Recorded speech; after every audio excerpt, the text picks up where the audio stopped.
It's beer o'clock on Reload Craft Beer. Today we got a bottle of Orval Trappist Ale coming in at 6.2% ABV. There's the bottle cap. Just before I get it open into a glass and see what we get, I want to ask you guys, and I want to ask myself a question. Why, after reviewing beer for over 8 years on YouTube, has it taken me so long to get to review this beer? Why? Without further ado, let's get it out into a glass, see what we get. Whoa!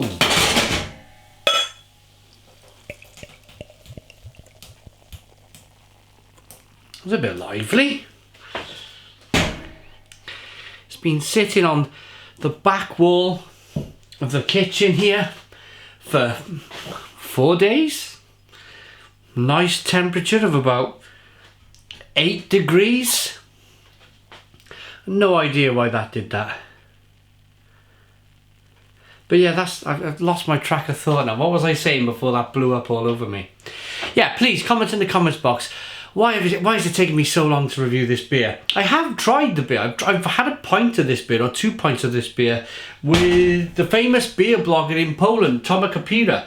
We were in Brussels together about 3 or 4 years ago at the European Beer Bloggers Conference. I can't remember, 2015, something like that.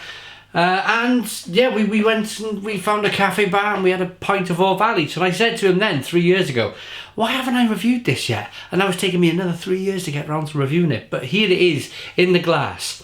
Slightly disappointed by the excited opening, but again, it's a Trappist beer. It's a live beer. Can't always contain that. If it's a live beer, a bit of a spill, I don't mind too much. At this stage of the beer review, I'd like to thank our channel sponsors, beersofeurope.co.uk, for sponsoring today's video. beersofeurope.co.uk, thank you very much for sending me the beer. Amazing beer from all around the world. Check out the link in the description box of the video for beersofeurope.co.uk. We've got a 4-finger white head, good levels of carbonation, amber, hazy amber beer in colour. Let's get the aroma. Whoa. Wow.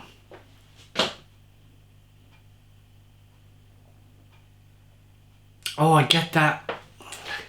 It's like a red apple aroma. Oh, it's almost got an element of cider about it. Carbonation and... yeah, most definitely. It smells really interesting. Should we dive in? Cheers, everybody.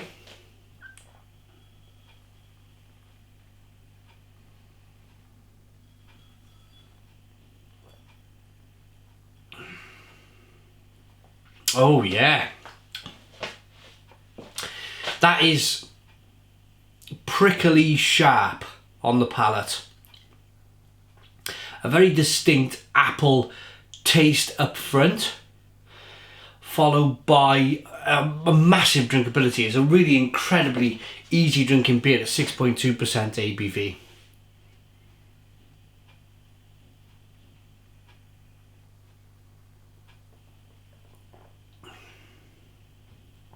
Terrific.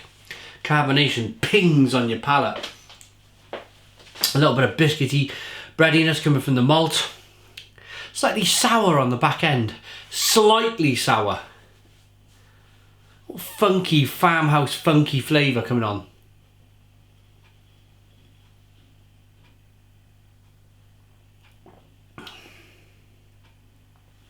And that typical Belgian kind of candied sugar on the back end. Only a little bit of it though. But they reckon it's a characteristic of Orval. I think if it's a fresh beer, it will definitely have that distinct apple flavour. If it's an aged version of Orval, I believe it tastes much more like a traditional Trappist beer. It changes over time, which all good Belgian beers do. All good beers in general will change with time. A little bit of aging. Very lively head, mind. Quite a big Four Finger Head. It didn't want to go away anywhere, does it?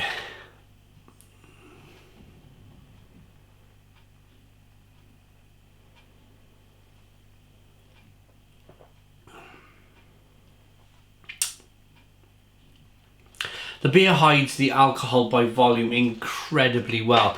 There's no sense of this being 6.2% ABV. If you had a few bottles of this in a Belgian bar, staggered out of the bar, you'd be all over the shop, because you'd be thinking maybe it's about 4%, because they don't really. If you sit in a Belgian cafe bar, they'll give you a big menu of beers, and you'll just pick a beer, pick a beer, pick a beer. You may not be looking at the ABV.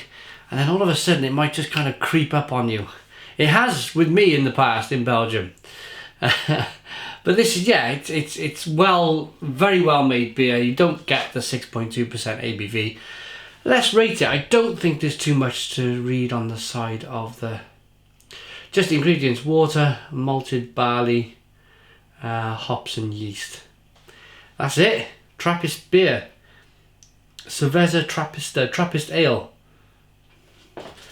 Orval. Took me 8 years to get round to this one. Was it worth the wait? Yeah, I think I'm a better reviewer. As you know, if I reviewed this 8 years ago, I really wouldn't be not much of an understanding of what was going on with the beer, the characteristics of the beer. It was a bit like when I reviewed Westvleteren 12. I'd only had 1 or 2 Trappist beers at the time, and I wasn't kind of too clued up on it. I really enjoyed the beer, but I reckon if I had a bottle of Westvleteren 12 now, I think I could pull far more flavours than I did when I first reviewed it. So I suppose, yeah, I'm better for waiting the 8 years to get round to reviewing this beer. Let's rate it.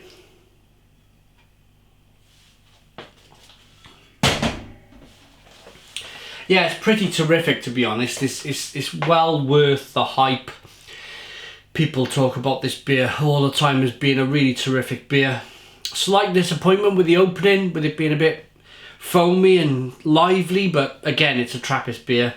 It's a lively beer. It's a live beer, should I say? And these things happen. Lucky I opened my bottle over the sink. I like it enough to give it a Stone the Crows 9 out of 10. It's a 9 out of 10 from Real Ale Craft Beer. Please put your comments in the comments box. Subscribe to our daily beer reviews. Give us a big fat thumbs up. Boom! And cheers.